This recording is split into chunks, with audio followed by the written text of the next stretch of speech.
I'm back. Yeah, time for some reviews. In 2015, here we go. Ha ha. Hey, hey, hey. Maria, where's my pants? Welcome back to Little Pieces of the using for the females, but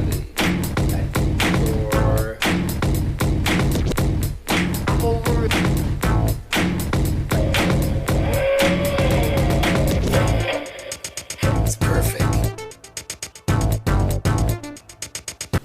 Welcome back, little TCL. This is Scorpion72, and today I'm going to do a little something different. As I mentioned, I guess last year, I want to do a little different things here and there with my segment and my site here. Today is going to be a segment I like to call, I'm going to call Heads Up. Basically what Heads Up consists of is basically if you have extra figures and duplicates, you want to make a new figure, swap heads and stuff. A lot of you guys might already know how to do this. I'm going to show you a quick, easy way, and I'm going to show you some of the ones that I have done in the past that it worked for me and what I like, and modifying a figure either to create another figure or to make that existing figure a little bit better. So I'm going to show you just basic steps of how this is done and the end results of some of them. As you can see here on my left, on my right. The difference I'm going to explain a little bit more as to what I did and why I did it. So it's gonna be gonna split like a two-part segment thing, so it's not too long and draining. you know, attention span and all that for a lot of people, even myself. So we're gonna get started. I'm gonna go with the basic. So basically, say this guy, Green Lantern from Sector 8242. We'll just give it a name. Say he died in battle against like a Yellow Lantern, Green Lantern. I want to make him into somebody new. I already switched ahead. The Lantern Corps bucks are very easy to come by since DC Universe made so many Hal Jordans. It's not that hard to come by, so you can really build your Green Lantern Corps army. So I'm going to do a little DC. Now, this method applies to DC as well as it does for Marvel Legends. More or less the older Marvel Legends, because the newer ones now automatically have these pop-off heads, so you can easily swap them. But the older ones, you will have to use this technique. So the technique is quite simple that I'm going to show you. Alright, so what you want to do is get yourself some hot water. For me, hot water is the thing I use because I don't have a blow dryer. So you want to pour hot water at least halfway into a plastic container, one perfectly not going to use for food, due to, you never know, seeing how these figures come from like outside in China and stuff like that. You don't want to risk burning, burning, but you don't want to risk any type of like toxins and stuff that the plastic's made of. So you take the head that you want to put on the new body, and you just drop it in the hot water, and you take the body with the head you want to remove and you put in the hot water as well.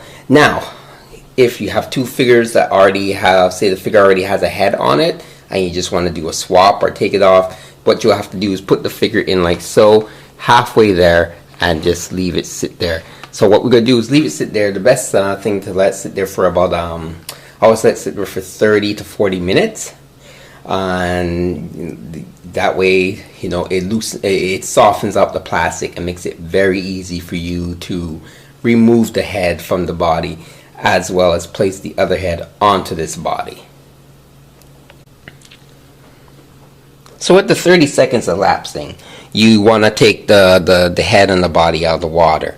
Now, you got to remember, it is hot water. Unless you use a blow dryer, you already know that this plastic should be softened up. But like I said, this is hot water. So plastic gloves or anything like that would not be recommended, because, you know, plastic does burn.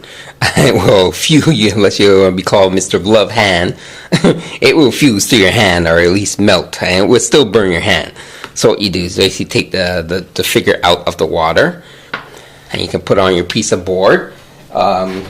And or a towel. I like to use a towel sometimes just to kind of absorb the water that might be inside there, that might be the residue of the water. Now, to get the other head out, use like a screwdriver or scissors and stuff, and you just basically put it in the hole there and take it out as best as you can, just remembering that this is really hot. So it's tricky because sometimes it swims around and just find a way to lodge it out of there. Once you get it out, you can put on the towel, let it rest for a second. Now you have about a minute or so to do the switch. So what you want to do, pop off the head. See how easy that was, came right off. And then you want to pop on the new head, and there we go, we have another figure. Now if you notice that the figure itself does not look right, it looks a little weird. Say like for him, the neck looks a little too tall. So you do have the opportunity to then pop back off the head and put back on the other head that you previously had on until you find that figure that you do want or does look right. Even though his kind of looks like it's upright, but at least sorry, the head looks like he has a long neck, but at least you could say he's alien like, and that's why his neck is long. But when you got some like humanoid looking person, it's kind of, it looks weird. There's a few of them that work really well and some of them that don't, but it's up to your discretion. Now I will tell you that doing this with DC Direct figures is a little bit harder. The reason why is that it's not about the popping off of the head, it's more or less the fact that their little ball pin there that's inside of the neck does separate with the figure. So here's a perfect example of what I mean. DC Direct figures, ball bearings seem to be really wedged inside of the neck. So if you can see here in Superman, he has his white ball bearing still in the neck. So this is okay because I did not need this Superman for any other figure when I was removing the head. I just wanted the body base, the base of the body I should say. Same thing with the Harley Quinn. Basically the reason why I have Harley Quinn like this and the ball joint is still in there is because the Harley Quinn from the Hush line did break.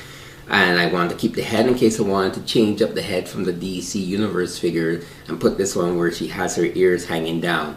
So this is the reason why I kept the head. Now it's not that difficult. Well, in a way it's kind of a bit difficult to get the ball bearing out.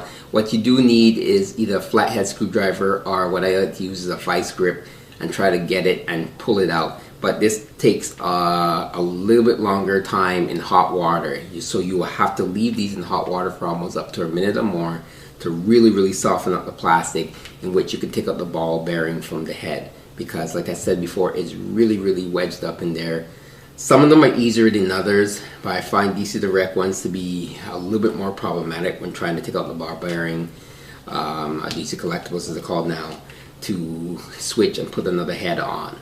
I'll show you some of the ones I had success with, and some of them, well, as I mentioned, this is the best way to get out the ball bearing that I find. If you found another way that might be easier, all ears are willing to hear it, but for me, this is my method that I've been using for the last years, a couple of years now. So it comes down to whatever works for you, and the best way and the safest way for you to get this off, get the ball bearing off out of the head. So now I'm going to show you a bit of my other stuff here that I've done with the switching and changing of heads. So we have the Superboy that I did before. So Superboy basically consists of me taking from the head from the Superboy Prime body that came from DC Direct a few years ago and put it on this one from DC All Stars.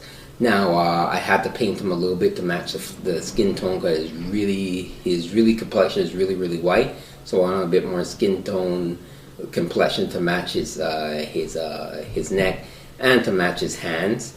And as you can see, I like this one better because I like the hair how it's dragging down. He looks more fierce. So this one looked a lot more fierce than the one that actually came with this figure and this buck. It brings you to what did I do with the other figure? Well, not the other figure. What did I do with the head from this figure? Well, I made him into one of Zod's warriors from Krypton. From like the Man of Steel, as you know, General Zod and his armor. They're pretty cheap now, so they're really cool bucks if you want to build an army of Kryptonians that invade the Earth. So that's what I did with him. I put the head on, so he looks kind of Kryptonian, like he's from Krypton. And the helmet does fit on him still, somewhat. It fits on pretty well. So there you go. I just created a new soldier for Zod's army. And I have a nice head for the Superboy Prime that I really like. Alright, next up we have Red Arrow. As for the Red Arrows, it's more of a direct swap. So basically, this is the original head from the DC Direct Red Arrow, and this is the one from the DC Universe Classics. So I did not like him with the grinding teeth type look, and I like this one from DC Direct because he has more of the orange red hair like he's supposed to. So what I basically did was swap heads. I didn't have too much problem with the ball joint. I can't really remember because it's been a while since I did this. So as you can see, as the result is that I now have a Red Arrow that I like on a more articulated DC Universe buck. And the other head, it just goes for the other Red Arrow that I do have on my display with my other Red Arrows, my other DC collectible DC Direct figures in my display. So there's another quick example of how sometimes just direct switch works. I've done this for a lot of figures, like Booster Gold, Guy Gardner, anybody. It's a lot of times the direct switch works. I'm going to show you another direct switch that I do have, which is basically coming up right now. Lex Luthor. Alright, Lex Luthor is another example of how sometimes switching of the heads and stuff works best. As you can see, these two here are Marvel Legends figures, the older ones, as I mentioned before. It's very easy with the older Marvel Legends because they're on the ball joint. You pop them off, and the ball bearing is not as big as the ones I have now, where automatically you can pop off the head. The main switch here is this one, which I basically took the DC Direct head from the Orange Lantern Lex Luthor, and I put it on this Lex Luthor. The reason for that is because when we got this Lex Luthor, he just had one of these normal heads from this line. As you can see, they're all pretty much generic, except for this one from the DC Superheroes line. It has a little bit more different definition compared to all the other ones, which are pretty much the same. So why one is the one from the DC Direct one, because if there's more menacing and greedy look with his orange eyes and stuff, why they didn't do a sculpting for that, change his head to make it more suitable for him being an orange lantern as an average lantern for greed, I don't know. But I do like that they used the original suit, which was supposed to be used. This was supposed to be the original suit when this Lex Luthor came out, and they changed it for some reason way back then at the very beginning. There's rumor that we're supposed to get this suit in the green and purple colors. That never happened. It would have been great because, as you can see, you can get more articulation in the shoulders and in the legs and stuff. And, well, that time's passed, and I doubt we'll ever see it. But yeah, so that's one of the reasons why I did this switch here. And I believe I just have the body of the other Lex Luthor, because there's no point in putting one of these heads on the other Lex Luthor. So sometimes you end up with extra bucks hanging around, or extra heads. As myself, this is my bag of heads right here. As you can see, it's in abundance. And I keep them around in case I need to create other characters, lanterns, red lanterns, or just like civilians and stuff. It does come in handy. I know a lot of you that might have Fudo out there that with bucks and extra heads and keep mixing and matching or doing customs. It's always good to hang on to them and not get rid of them right away. Alright, so last but least, oops, one President Lex Luthor just fell down. Down with the president. What Lex Luthor is. And last but not least, we have Catwoman. Alright, so here we have Catwoman. What I like about this Catwoman is that when we got the original Catwoman in the black suit, they had the goggles like this. This is a repaint in the Gotham City 5 pack that they did of the Catwoman. And the goggles were non-removable, I guess, for safety reasons. So what I did is I took a Hush Catwoman head, which fit perfectly. I can't stress how it just went okay, like more than okay, it went great. And the reason why I switched is because the Hush one has the removable goggles, and I've wanted to do that so that way I have a Catwoman that if she wanted to, she can lift up her goggles and she can put them down.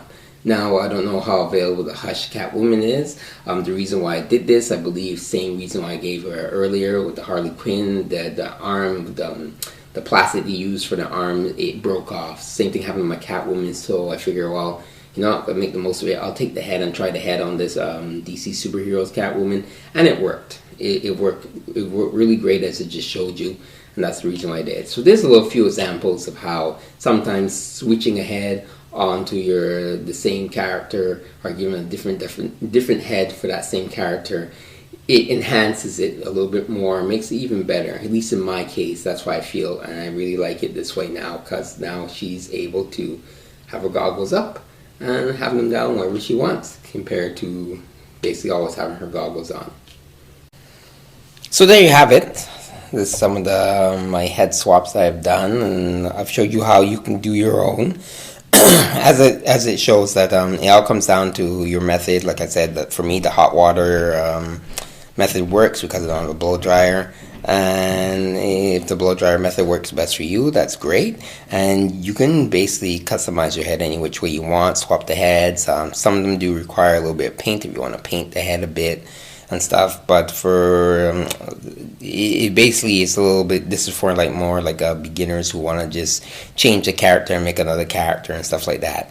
What I'm going to do is I'm going to show you the We Can Be Heroes DC Direct box set, and then what I did there was switch a lot of the heads. So I'm just going to leave that with let you see some of the ones I've done there. The only one I couldn't do was Wonder Woman, due to her being a little bit more taller and bigger, and the head being a lot more bigger than the DC Universe Classics Wonder Woman. So she's the only head I couldn't really swap, but I'll still just show her just to give you an idea. Alright, Scorpion72, thanks for watching, and if you have any questions, you can leave them at the bottom. Alright, take care until next time, keep playing.